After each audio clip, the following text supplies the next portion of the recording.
எல்லாரும் கண்களை மூடி நம்ம ஜெபிக்கலாம். கர்த்தர் இந்த நாளில் நம்ம கிட்ட பேசணும், ஜெபிப்போம்.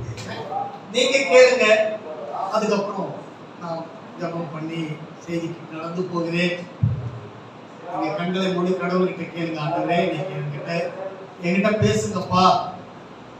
நிறைய டிஸ்டர்பன்ஸ் இருக்கு என்ன சுத்தி, இருந்தாலும் உங்க வார்த்தை எனக்கு கேட்கணும் அப்படின்னு ஜெபம் பண்ணுங்க. ஆண்டவரே நன்றி செலுத்துகிறோம். எங்களை உடைய திருச்சபைக்கு அழைத்து வந்திருக்கிறீர் சுவாமி. உடைய வார்த்தையை கேட்கும்படியாக, சத்திய வார்த்தைகளை கேட்கும்படியாக அழைத்து வந்திருக்கிறேன். அதை பேசும் ஆண்டவரே, நான் கேட்கவும் அதை புரிந்து கொள்ளவும் என்னுடைய வாழ்க்கையிலே அதை நான் அபியாசப்படுத்தவும் உதவி செய்கிறேன். இயேசுவின் நாமத்தில் வேண்டிக் கொள்கிறேன். எடுத்து வாசிக்க பார்க்கலாம் ஒரு வசனத்தை.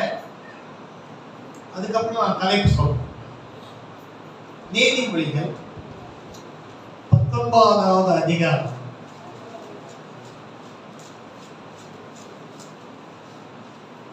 22வது வசனத்தை படிங்க. எல்லாரும் கொஞ்சம் பொறுமையா கூட எடுத்துருக்கேன். எல்லாரும் நீதிமொழிகள்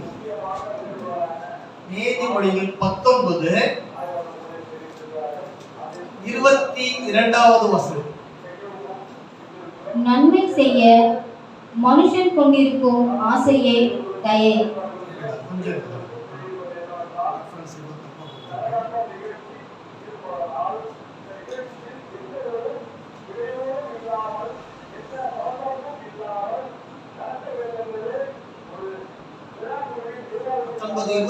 படிங்க. மனுஷனுடைய இருதயத்தின் எண்ணங்கள் அநேகம், ஆனாலும் கர்த்தருடைய யோசனையே நிலைநிற்கும். இதுதான் இன்னைக்கு செய்தி. வாழ்க்கையின் நோக்கம், focus of the life. இங்கே வசனம் சொல்கிறது, மனிதனுடைய நினைவுகள் அநேகம். சரிங்களா? ஆனால் கர்த்தருடைய யோசனையை நிலை நிற்கும் போட்டு மனுஷன் இருக்கான் பாருங்க, எப்பப்போ யோசிச்சுக்கிட்டே இருப்பான். நீ நல்லா பாருங்க, எப்பா ஒரு தட்டு எங்கப்பா இருக்கிற அப்படின்னு கூட கேட்போம். அவனுடைய யோசனைகள் என்ன பண்ணும், எப்பப்போ எதையாவது யோசிச்சுக்கிட்டே இருக்கும். ஆனால் வேத வசனம் மிக தெளிவாக சொல்லுகிறது, கர்த்தருடைய யோசனையே நிலை நிற்கும். ரொம்ப அழகா ஆங்கிலத்துல போட்டிருக்கு. ஆங்கிலத்திலே நான் சொல்ல விரும்புறேன் நம்ம பிள்ளைகளுக்கு. என்ன, many are the plans in the minds of a man, but it is the purpose of the Lord that will stand. அப்படின்னு போட்டிருக்கு. அங்க நினைவுகள் படித்தோம், ஆங்கிலத்தில் பிளான் போட்டிருக்கு. திட்டங்கள், திட்டம் மனுஷனுடைய யோசனை தான். என்ன, ஒரு இடத்துல உட்கார்ந்தோம்னா நம்ம என்ன பண்றோம், தேவையில்லாத காரியங்களை யோசிக்கிறோம். ஆங்கிலத்திலே மனிதனுடைய திட்டங்கள் அநேகமாக இருக்கும், அவன் போடுற பிளான். ஆனால் கடவுளுடைய திட்டம் மாத்திரமா என்ன பண்ணும், நிறைவேறும். ஒரு 2 எக்ஸாம்பிள் மட்டும் சொல்லிட்டு நான் உள்ள கடந்து போறேன். இன்னைக்கு நிறைய காரியங்கள் இருக்கு. எனக்கு மூத்த அண்ணன், எனக்கு 2 அண்ணா உண்டு. எனக்கு மூத்தவருடைய பையன் மார்ட்டின் பேர், அவன் அசோக் மார்ட்டின். இந்த பையன் என்ன சொன்னா, நான் அவங்க வீட்டுக்கு போகும்போதெல்லாம் எல்லாம் வளர்ந்த பையன், சித்தப்பா என்கிட்ட 2 அக்கா உண்டு அவனுக்கு, இவங்களெல்லாம் அடிச்சு துரத்திட்டு இந்த வீடு எனக்கு தான் சித்தப்பா அப்படின்னு சொன்னா. இந்த வீடு ஒரு மெயின் ரோட்ல இருக்கு, வில்லிவாக்கத்துல. இந்த 2 பேரையும் அடிச்சு துரத்திட்டு என்ன சொன்ன வார்த்தை, நான் போகும்போதெல்லாம் சொல்லுவான், இந்த வீடு எனக்கு தான் சித்தப்பா அப்படின்னு. அவனுடைய திட்டம், அவனுடைய பிளான், அவனுடைய யோசனை.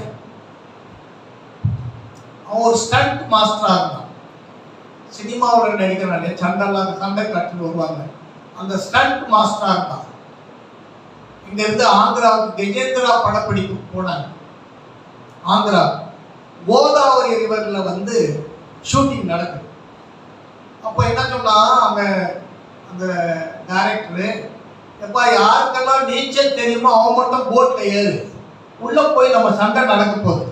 போட்ல வச்சு யாரு, விஜயகாந்தோட படம், உள்ள போய் நடக்க போகுது. நீச்சல் தெரிஞ்சவர் மட்டும் போட்ல வா, சண்டை காட்சி எடுக்க போறான். இவனுக்கு நீச்சல் தெரியாது, எங்கால நீச்சல் தெரியலன்னு ரோட்ல மேலதானே நிக்கணும், தரையில. இவன் என்ன பண்ணா, இவனும் போட்ல ஏறிட்டான். போட்ல ஏறினவன் நீச்சல் தெரியாதுன்றவன் உள்ள நிக்கணும் போட்ல. அது ஒரு ஸ்பீட் போட்டு, மோட்டர் போட். இந்த பிலிம் இருக்கும் பாருங்க, இந்த போட்டோட ஒரு மேல் பகுதி இருக்கும் இல்லையா, அதில் நின்றுகிட்டு போனான். ஏன்னா ஆள் நல்ல தடிப்பமா பெரிய உயரமா இருப்பான். அவன் நடந்து வந்தாவே எதிரில் வராது ஒதுங்குவான், அப்படி இருப்பான். அதுல நின்றுட்டு போனோட இந்த போட்டுக்கார என்ன பண்ண, அப்படி ஒரு ஸ்பீடா சண்டை நடந்துகிட்டே இருக்கு. அப்படி வளைச்சா பாருங்க போட்டை. அந்த போட்டு கொஞ்சம் ட்விஸ்டான போது தரையில விழுந்துட்டான், தண்ணியில விழுந்துட்டான். அவன் வெயிட்டுக்கு அவன் ஹைட்டுக்கு உள்ள போனா அந்த ஃபேன் மண்டையில அடிச்சு இறந்துட்டான்.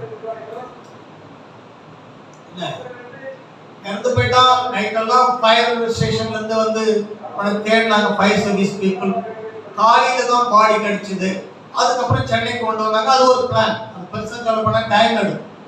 என்ன இங்கே வசனம் மிக அழகாக சொல்லுகிறது ஆங்கிலத்தில். many are the plans in the minds of a man. மனிதனுடைய மண்டைக்குள்ள, இந்த புத்திக்குள்ள நிறைய திட்டங்கள் இருக்கும், நிறைய யோசனைகள் இருக்கும். ஆனால் கர்த்தருடைய திட்டமே நிலைக்கும். இருந்து போனான். என்ன சொன்னா, வீடு எனக்கு தான். நான் கடைசியில அந்த 2 பிள்ளைகளுக்கு தான் அந்த வீடு போச்சு.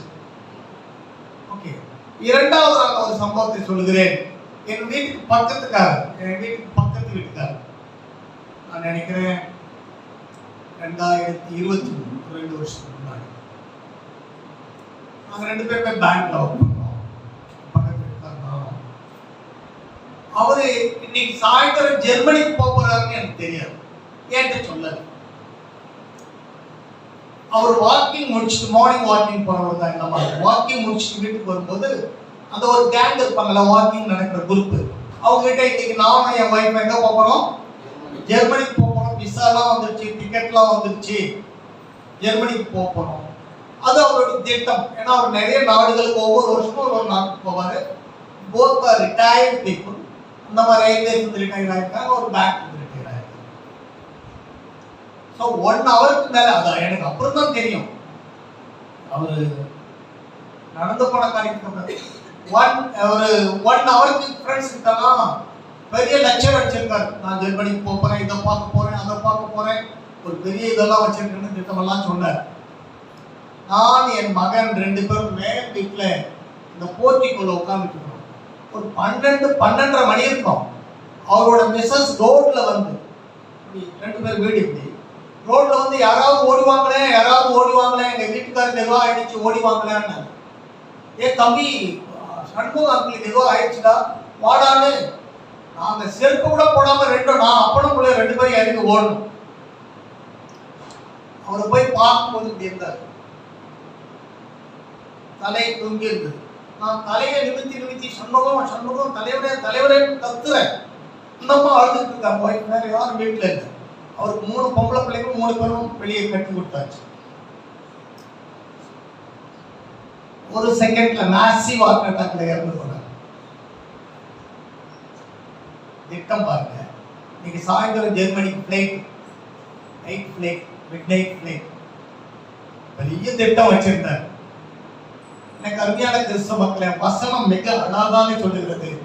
மனிதனுடைய யோசனைகள், மனிதனுடைய திட்டங்கள் அநேகமா இருக்கும். எஸ்,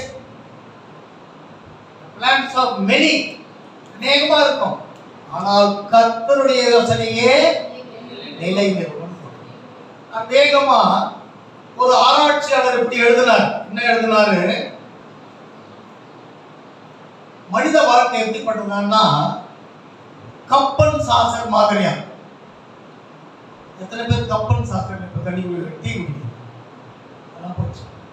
பழைய இதுல ஒரு ஒரு சாசர் இருக்கும், அதுக்கு மேலே ஒரு கப்பை வச்சு அதில் டீ கொண்டு கொடுப்பாங்க. நம்ம எந்த வீட்டுக்கு போனோம் கொஞ்சம் கடகன்னு உதறம் அந்த கடகன்னு சத்தம் கூட வரும் அந்த கப்பன் சாசர்.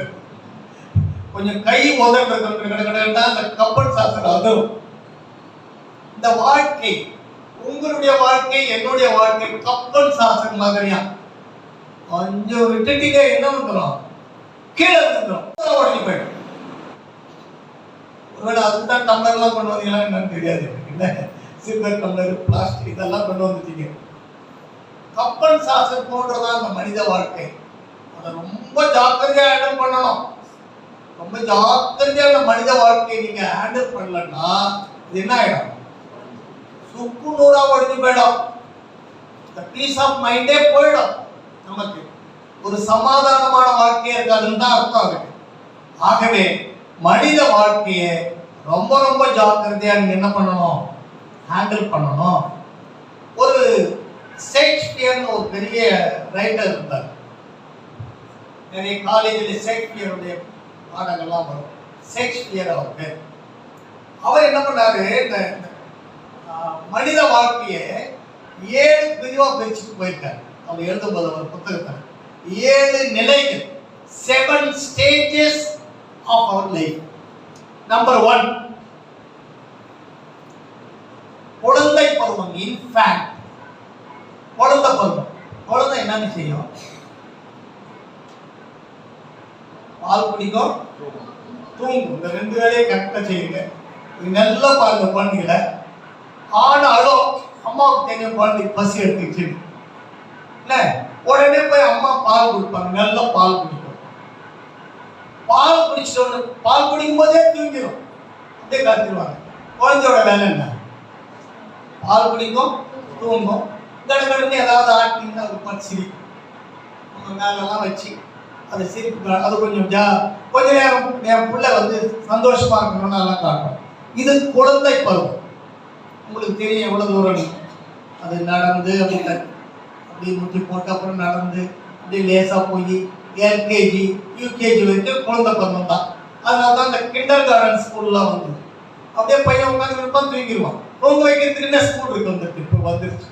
நேரம் அனுப்பணும், குழந்தை போய் நேரம் விளையாடும், அங்கேயே தூங்க வச்சிருவாங்க, அம்மா போய் கூட்டு வந்துடும். இப்படி ஒரு ஸ்கூல் வந்துருச்சு. குழந்தை பருவம். அடுத்தது சைல்ட்ஹுட், விளையாட்டு பருவம். வீட்டிலே இருக்க மாட்டான், என்னதான் பிடிச்சுக்கூட வைங்க, திரும்பி பார்க்கறதுக்குள்ள ஆக இருக்க மாட்டான். குழந்தை பருவம் முதல்ல என்ன பார்த்தோம், குழந்தை பருவம். அடுத்தது விளையாட்டு பருவம், விளையாடிக்கிட்டே இருப்பான், அதுக்கு ஒரு ஸ்டேஜ் இருக்கு. அப்படி எழுதுறாரு அவர் அந்த ஆராய்ச்சியாளர்.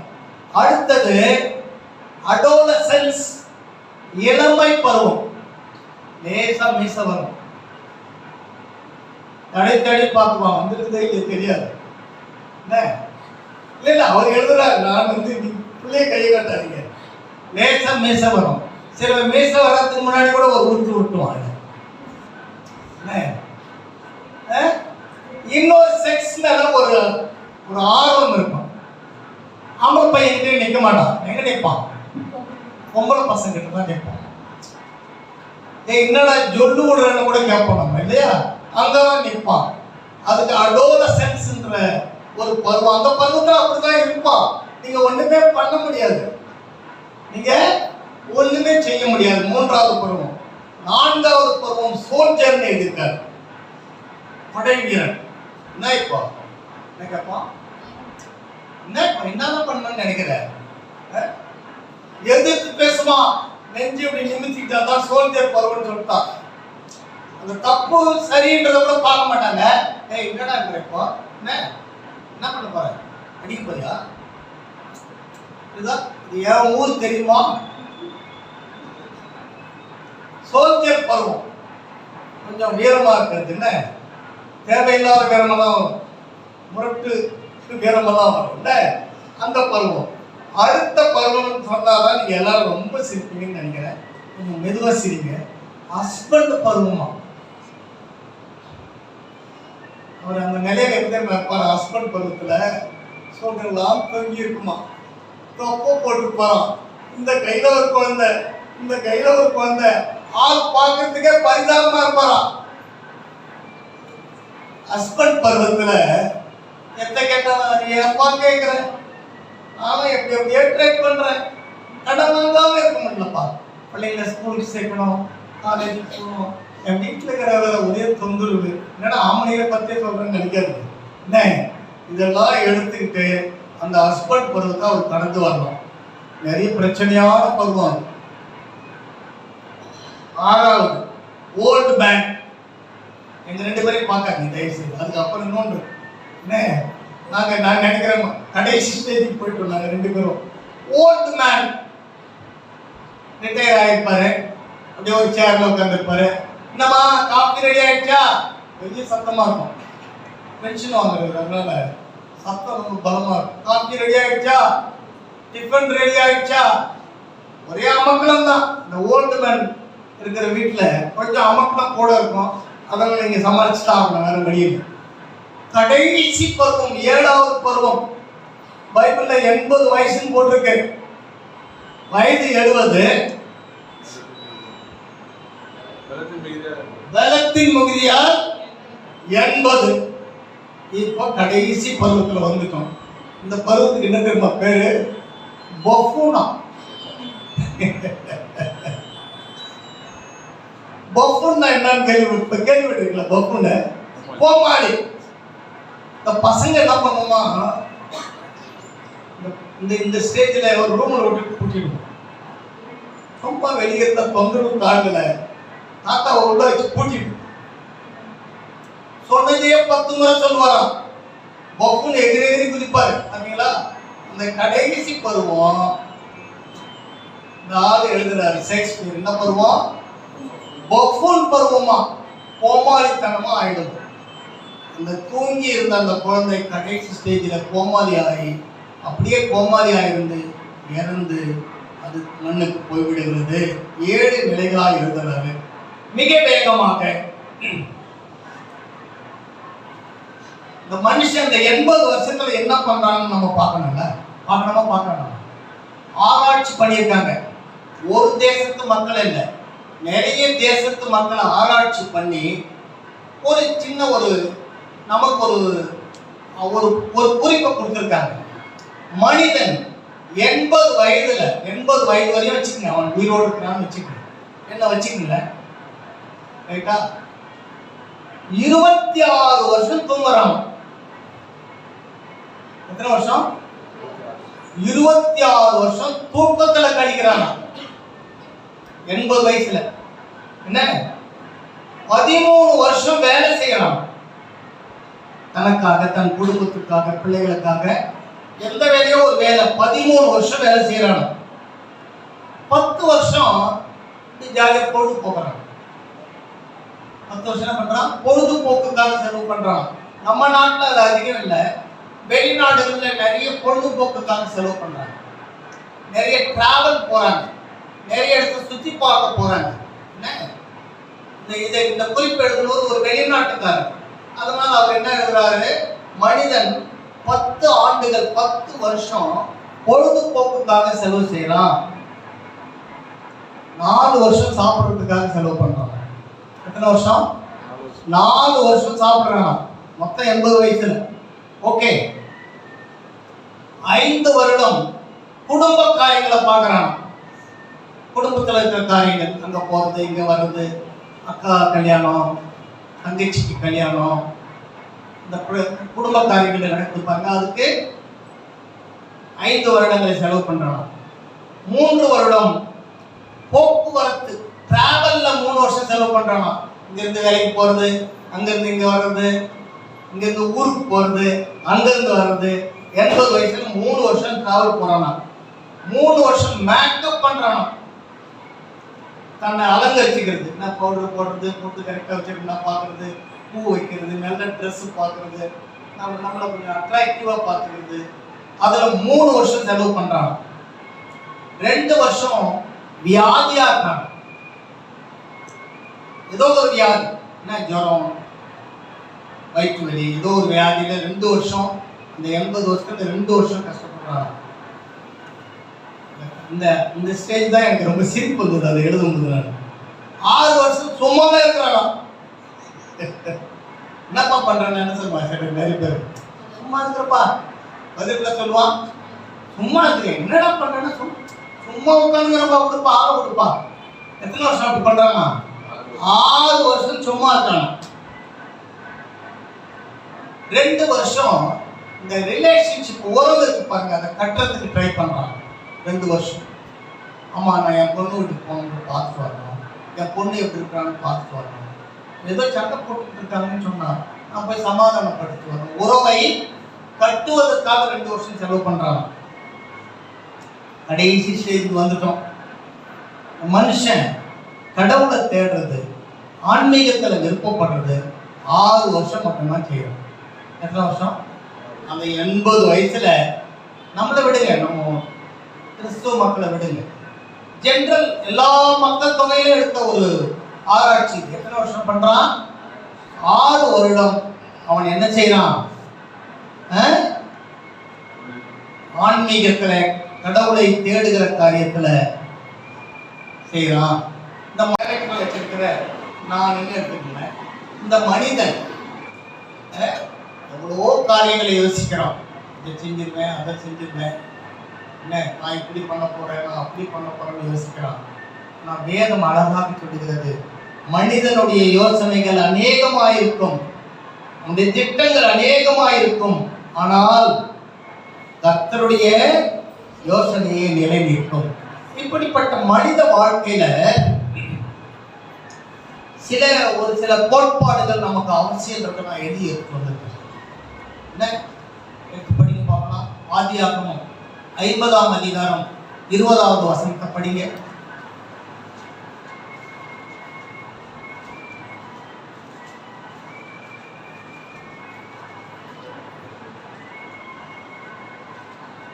நீங்கள் எனக்கு தீமை செய்ய நினைத்தீர்கள் தேவனோ இப்பொழுது நடந்து வருகிறபடியே வெகு ஜனங்களை உயிரோடே காக்கும்படிக்கு அதை நன்மையாக முடிய பண்ணினார் இந்த பகுதியை நீங்க வீட்டுல போய் ஃப்ரீயா இருக்கும்போது வேதத்துல இந்த பகுதியை படிச்சு பாருங்க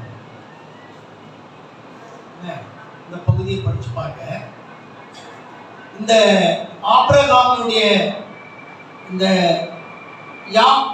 ஆபிரகாம் ஈசாக்கு அதுக்கப்புறம் யாக்கோப் இந்த யாக்கோபுக்கு 12 பிள்ளைங்க அதுல ஒருத்தன் இவன் யோசேப் இந்த பகுதியை கிட்ட போய் வாசித்தீங்கன்னா அர்த்தம் புரியும் இந்த வசனத்தை அவன் எப்ப எழுதுறான்னா இந்த யாக்கோப் எப்ப எழுதுறான்னா அவன் ஏதோ ஒரு காரியம் சொன்னான்றதுக்காக ஓஹோ நீ என் பேர்ல அதிகாரியா இருப்பியான்ட்டு அவனை ஒரு குடியில எடுத்து போட்டுறானுங்க அதுக்கப்புறம் அவனை எகிப்துக்கு போற ஜனங்களுக்கு வித்துடுறானுங்க அங்க ஒரு பஞ்சம் வருது அந்த பஞ்சத்துல இந்த இஸ்ரவேல் ஜனங்களும் அங்க என்ன பண்றாங்க தானியம் கொள்ளும்படி போறாங்க ஒருவேளை தன்னுடைய சகோதரன் அந்த பழைய காரியங்களை மனசுல வச்சுக்கிட்டு நம்மளை ஏதாவது கஷ்டப்படுத்துவானோன்ற அவனுடைய மற்ற சகோதரர்கள் 11 பேரும் வருத்தப்பட்டு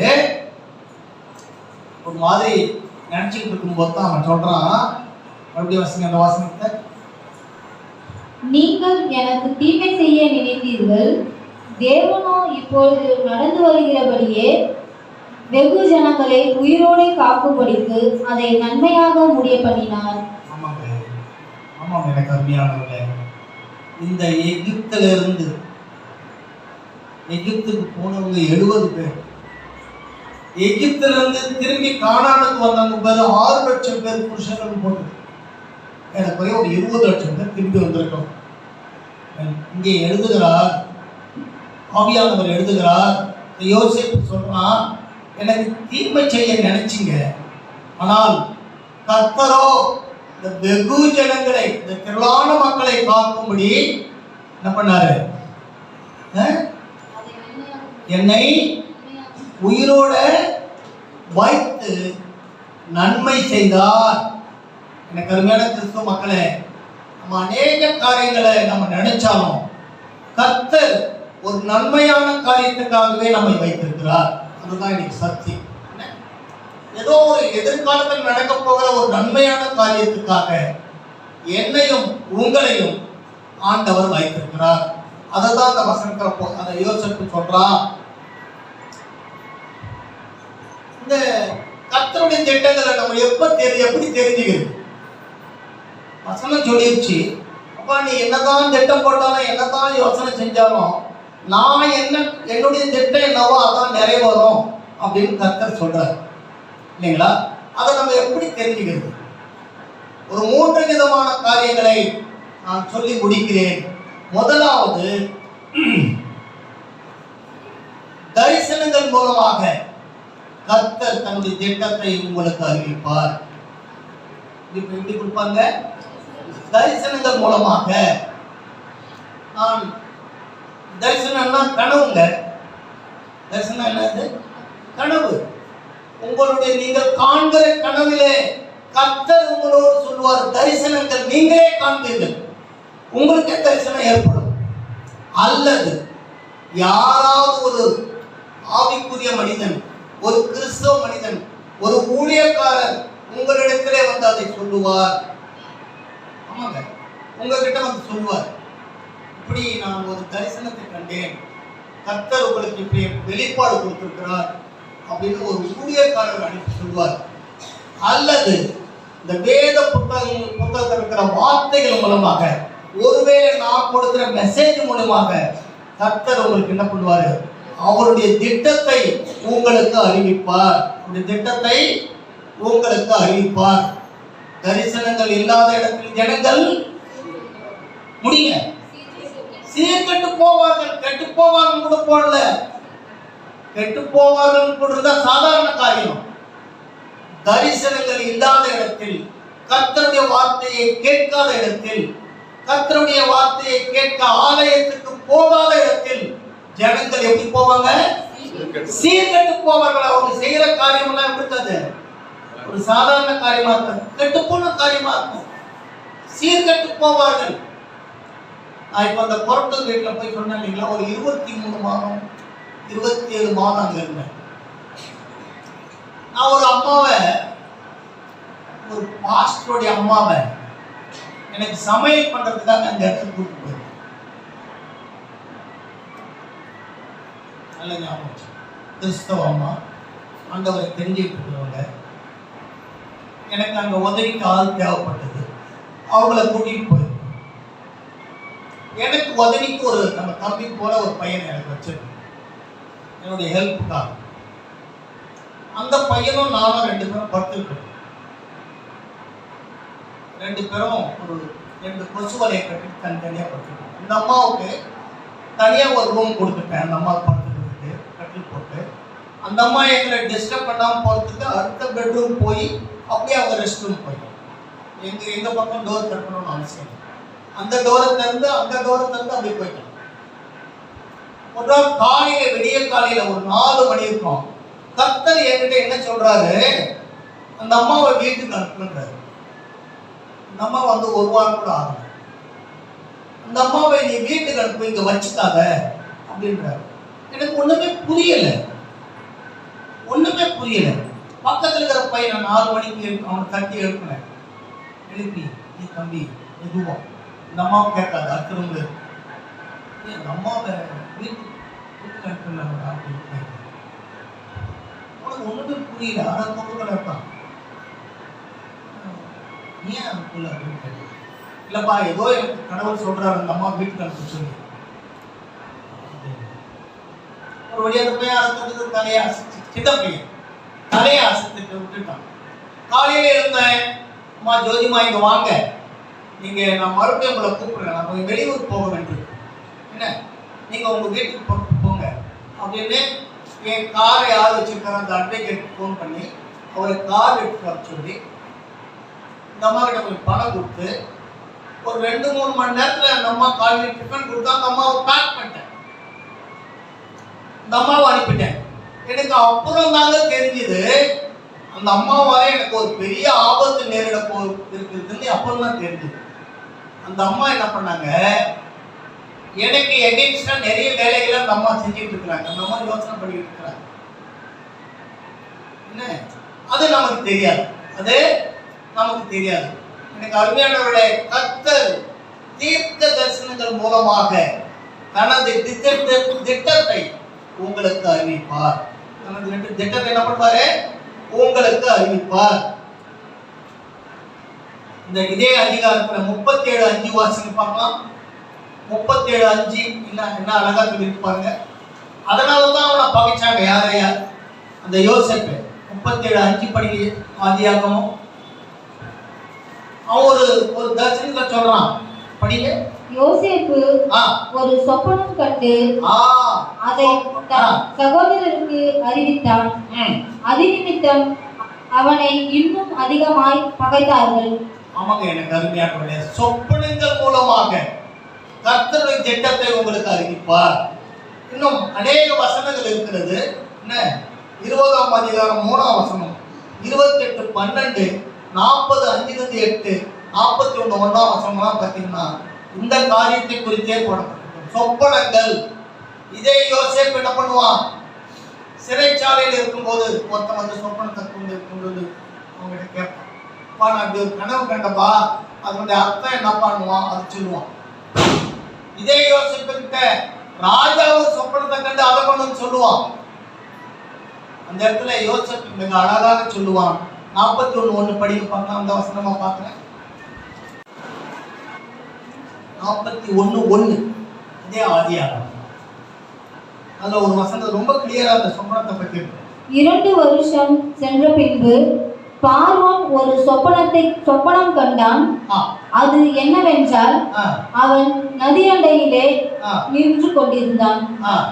அப்பொழுது அழகும் புஷ்டியுமான 7 பசுக்கள் நதியிலிருந்து ஏறி வந்து புல் மேய்ந்தது. இவைகளின் பின் அவலட்சணமும் கேவலமான வேறு 7 பசுக்கள் நதியிலிருந்து ஏறி வந்து நதி ஓரத்தில் மற்ற பசுக்கள் அண்டையிலே நின்றது. அவலட்சணமும் கேவலமுமான பசு. இங்க ஒரு சொப்பனத்தை கண்டு என்ன பண்ணுவான்? இந்த வசனம் படிக்க பார்க்கலாம். 48 படிங்க. 48.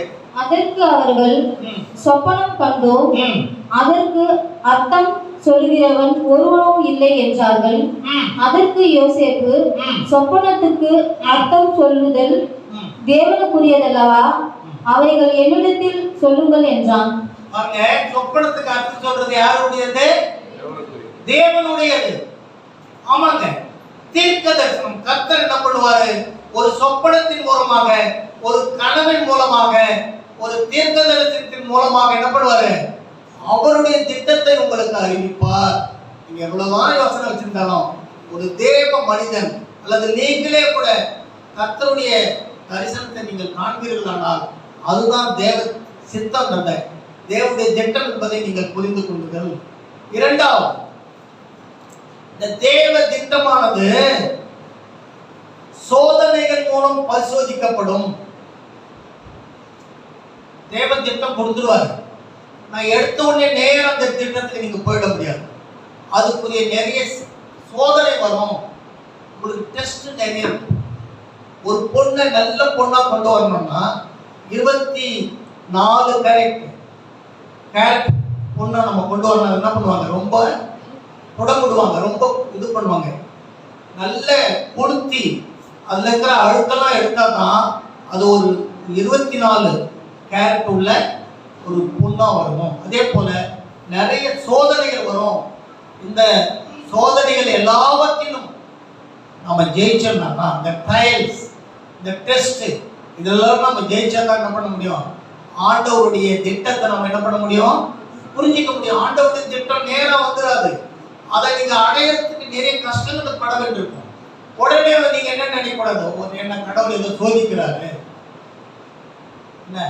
என்ன கடவுள் பாருங்க இவ்வளவு சோதனை எனக்கு கொடுக்குறாரு, அப்படியெல்லாம் இல்லை.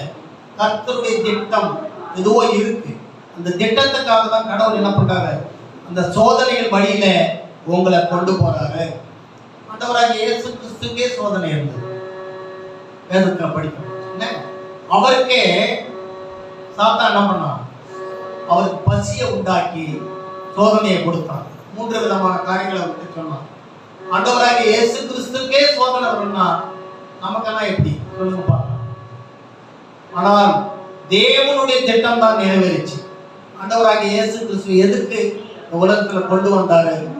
நம்மளாம் ரட்சிக்கப்படும்படி தான் நம்ம ஆண்டவராகிய இயேசு கிறிஸ்துவ கொண்டு வந்தாருன்றது அவருடைய திட்டம் மாத்திரமே நிறைவேறுச்சு. அதை நீங்க என்ன பண்ணலாம்? மத்தேயு 4ஆம் அதிகாரத்துல ஆண்டவராகிய இயேசு கிறிஸ்து வந்த சோதனையை நீங்க போய் வீட்டுல போய் படிக்கலாம். 4லிருந்து 1 11 வரைக்கும் அவருக்கு ஏற்பட்ட 3 சோதனை பற்றி நம்ம பார்ப்போம். ஆகவே நம்முடைய கர்த்தருடைய திட்டத்தை நம்முடைய வாழ்க்கையில நிறைவேற்றணும்னா சில சோதனைகளுடைய கட்டங்களை நம்ம என்ன பண்ணணும்? கடந்து போய் தான் ஆகணும்.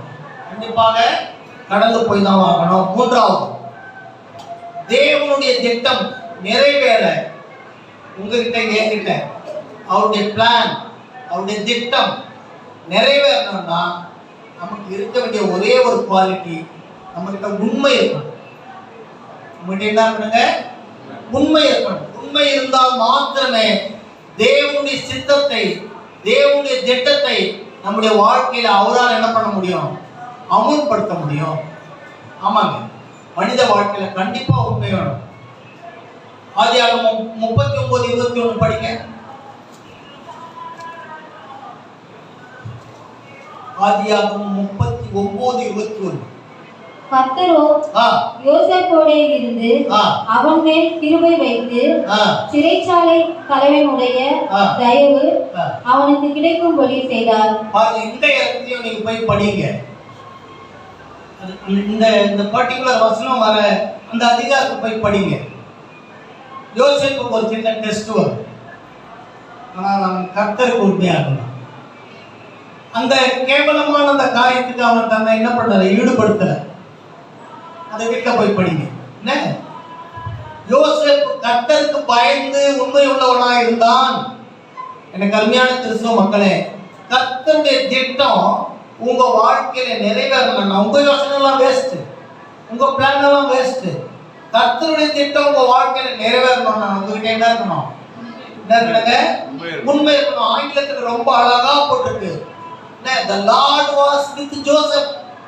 கர்த்தர் யோசேப்போட இருந்தார். 2வது போட்டிருக்கு showed him steadfast love. அப்படின்னா கிருபை, அவனுக்கு கிருபையை கொடுத்தார். ஏன்னா உண்மையா இருந்ததுக்கு அவனுக்கு கிடைச்ச பரிசு. ஒண்ணு, கர்த்தர் அவனோடு இருந்தார். 2வது, அவனுக்கு கிருபையை கொடுத்தார்.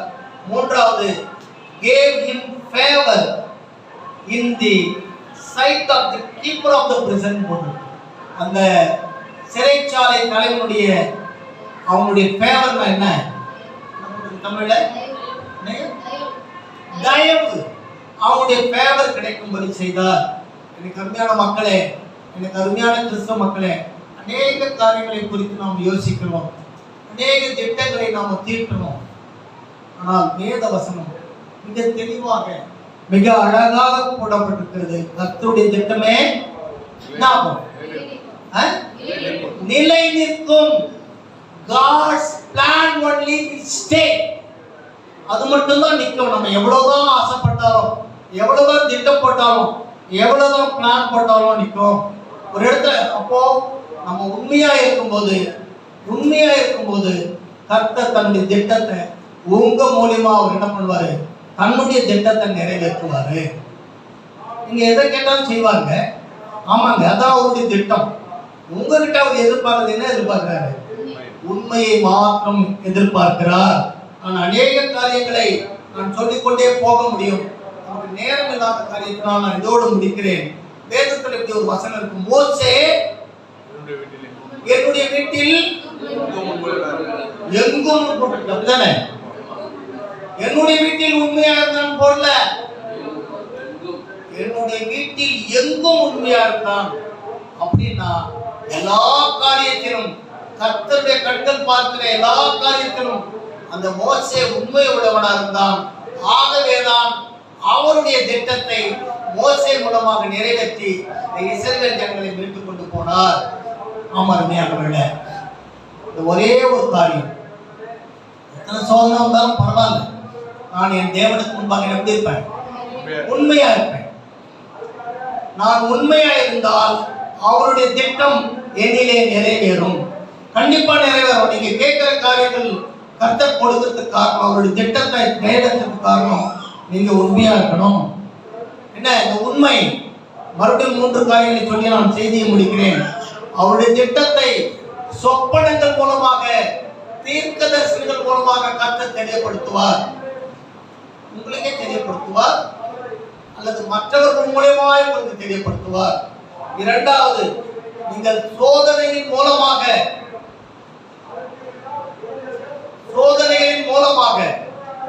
அவருடைய திட்டத்தை நிறைவேற்ற சோதனைகளிலே உங்களுக்கு வெற்றியை கொடுப்பார். எந்த கஷ்டம் வந்தாலும் பரவாயில்ல, be bold, be stand. என்ன தைரியமா இருங்க. சோதனைகளிலே கர்த்தர் உங்களை புடமிட்டு உங்களுக்கு வெற்றியை கொடுப்பார்.